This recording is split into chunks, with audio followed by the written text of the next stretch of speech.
Welcome to part one in my series of collaborative communities and building resilient relationships. I wanted to respond to this comment because you guys are already ahead of me. The first step is actually building the community. What does that relationship look like?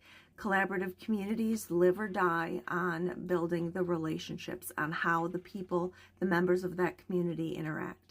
This comment says don't structure it like the government. It's very important to have the mindset of live and let live.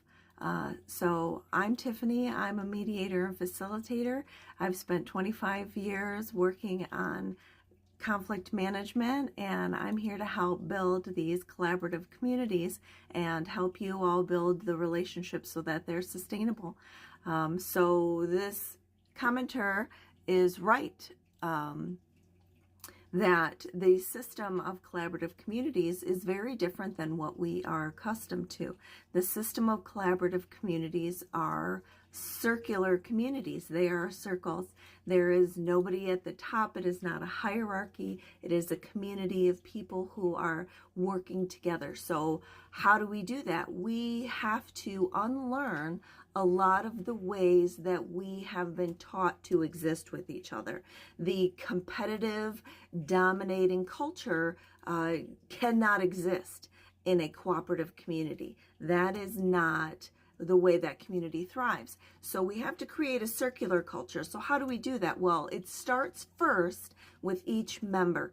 We have to understand what autonomy means, meaning you have autonomy so that you get to say yes and you get to say no without consequence, without negative consequence. You get to change your mind when you get more information. We get to have a discussion about what is and what works and what doesn't.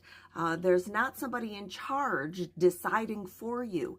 Also, you have to understand how to give autonomy to other people. This is often the most difficult first step for a lot of people because as a society, we are taught to be very competitive.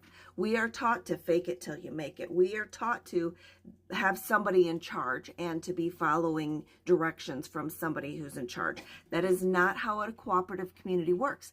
That is not how a circle community works.